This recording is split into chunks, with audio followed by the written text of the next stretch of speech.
శ్రీ లక్ష్మీ నరసింహస్వామి జ్యోతిష్యాలయం. మీకు తీరని ఎటువంటి సమస్యలున్నా పూజారి గురువుగారిని సంప్రదించండి. ప్రేమ, పెళ్లి, భార్యాభర్తల సమస్యలు, స్త్రీ పురుష వశీకరణం 100% గ్యారంటీ. ఇక ఇల్లు, భూమి సమస్యలు, సంతానం లేకపోవడం, నమ్మిన అమ్మాయి లేదా నమ్మిన అబ్బాయి దూరమయ్యారా? అయితే లక్ష్మీ నరసింహస్వామి పూజారి గారిని సంప్రదించండి. ప్రత్యేకమైన పూజలు చేస్తారు. నమ్మకంతో గురువుగారిని సంప్రదించండి.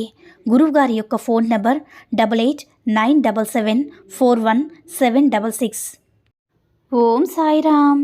సమర్థ సద్గురు సాయినాథ్ మహారాజ్కి జై. సాయిబాబా భక్తులందరూ కూడా నమస్కారం అండి. సాయినాథుని ఆశీస్సులతో అందరూ కూడా సుఖంగా, సంతోషంగా, అష్టైశ్వర్య, ఆరోగ్య అభివృద్ధితో ఉండాలని మనస్ఫూర్తిగా కోరుకుంటూ ఈరోజు ఈ వీడియోని మొదలు పెడుతున్నాను. ఈరోజు వీడియో ఏంటంటే, జాగ్రత్త బిడ్డ, అతి పెద్ద ప్రమాదంలో పడబోతున్నావు. నీ సాయి నిన్ను హెచ్చరిస్తున్నాడు కదమ్మా, కాదనకుండా 2 నిమిషాలు విను అని మన బాబాగారైతే ఈరోజు మనకి చాలా చాలా అద్భుతమైనటువంటి సందేశంతో అయితే మనకి జాగ్రత్త పడమని మన బాబాగారు ఒక అద్భుతమైన సందేశాన్ని చెప్తున్నారండి. మరి మన బాబాగారు ఏమంటున్నారంటే, బిడ్డ చాలా జాగ్రత్తగా ఉండాలి తల్లి. ఎందుకంటే ఎప్పుడు ఎవరు ఎలాంటి ప్రమాదాన్ని సృష్టిస్తారో తెలియదు. ప్రమాదం అనేది ఏ వైపు నుంచి కూడా వస్తుందని తెలీదు. కాబట్టి నువ్వు చాలా జాగ్రత్తగా ఉండాలి. అనుక్షణం కూడా, ప్రతి క్షణం కూడా అలర్ట్గా ఉండాలి తల్లి. ఎందుకంటే నీ మనసులో ఎన్ని ఆలోచనలు ఉన్నాయి కదా. ఇప్పుడు నీ మనసు ఎంత బాధపడుతూ ఉంది కదా, నాకు బాగా తెలుసమ్మా. నువ్వు ఎన్నో నిద్రలేని రాత్రులు గడిపావు. అలాగే ఒంటరిగా ఆకాశం వైపు, నక్షత్రం వైపు చూసుకుంటూ నీ మనసులో ఉన్నటువంటి బాధ గురించి నాకు ప్రతిరోజు కూడా కన్నీరు కారుస్తూ, ఒక్కసారైనా సరే నా గురించి పట్టించుకున్నావా? అసలు నువ్వు ఉన్నావా? అసలు నాకు ఈ సమస్యలేంటి? నువ్వు ఉన్నప్పుడు కూడా నాకు ఈ సమస్యలు వెంటాడటం ఏంటని నన్ను పదే ప్రశ్నిస్తూ, నీ ప్రతి ప్రశ్న కూడా ఈరోజు తప్పకుండా జవాబిస్తానమ్మా.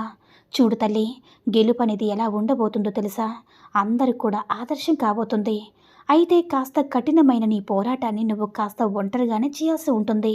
చూడు బిడ్డ, కొన్ని రోజులు మాత్రమే నీ కష్టాలు. కాసేపటికి కరిగిపోతున్నటువంటి మంచులాగా నీ కష్టాలన్నీ కూడా ఒకదాని తర్వాత ఒకటి కరిగిపోతున్నాయి. కాబట్టి ఓపిగ్గా ఉండు. అలాగే నిన్ను వాడుకున్న వాళ్ళకు కూడా నిన్ను వేడుకున్నటువంటి పరిస్థితి తీసుకువస్తున్నాడు బిడ్డ. చాలా రోజుల నుంచి ఇదే కదా నువ్వు నన్ను అడిగావు. నిన్ను అన్యాయం చేసిన వారికి, కొంతమంది వ్యక్తులకి బుద్ధి చెప్పమని అడిగావు కదా. అదే జరగబోతుందమ్మా. ఇక అవసరం లేదు, అతిగా ఆలోచించాల్సిన అవసరం లేదు. కుటుంబ బరువు బాధ్యతలను ఏ విధంగా మోస్తున్నావో నాకు బాగా తెలుసు. కుటుంబ పరిస్థితిని బట్టి వారు ఏ విధంగా అయితే అన్ని విషయాల్లో కూడా వారిని మనసులు చంపుకొని, వారి యొక్క ఇష్టాలను చంపుకొని వదిలేసుకుంటూ ఉంటారు కదా. అలాగే నువ్వు మౌన పోరాటాన్ని చేస్తూ ఉన్నావు. నీ కుటుంబంలో అన్ని విధాలు కూడా నువ్వు పెద్ద మూలస్తంభంలో మారి ఉన్నావు. అందరి గురించి కూడా నువ్వే పట్టించుకుంటావు.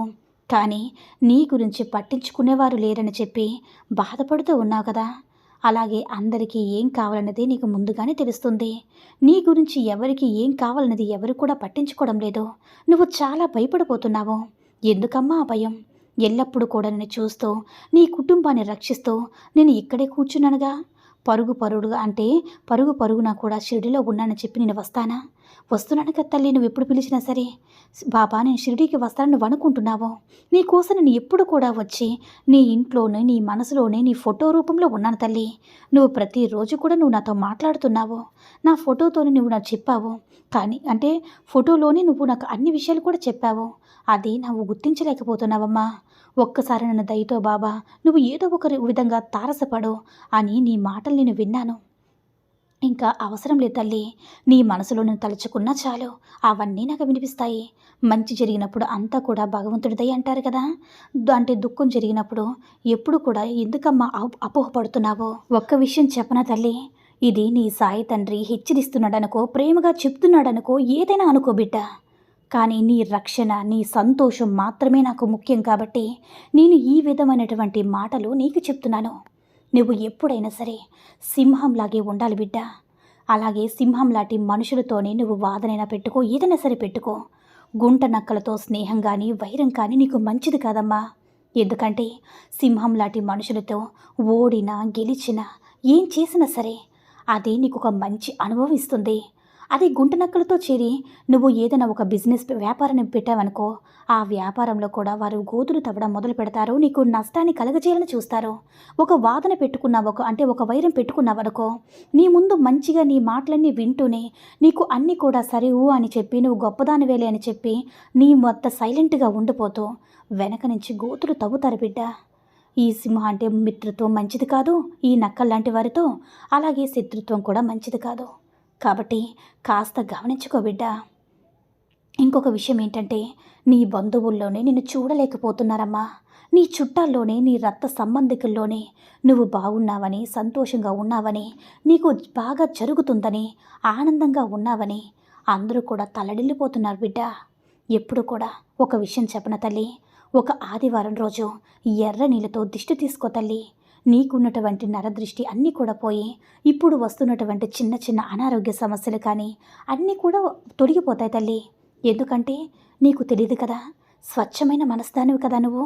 అందుకే ఎన్ని సమస్యలున్నా, ఎన్ని బాధలున్నా సరే పైకి మాత్రం నువ్వు నవ్వుతునేసరికి అందరూ కూడా నువ్వు ఎంతో గొప్పగా బ్రతుకుతున్నావు, చాలా సంతోషంగా బ్రతుకుతున్నావు, నువ్వు చాలా ఆనందంగా ఉన్నావని ఈర్ష్య, అసూయ, కుళ్ళుతోటి నీపైన కుట్రలు పన్నుతున్నారు తల్లి.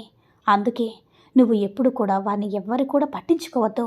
ఎవరు ఎలాంటి వారో, నీ మంచిగా చెప్తున్నారో లేదంటే ముంచాలని చెప్తున్నారో అన్నీ కూడా గమనించు.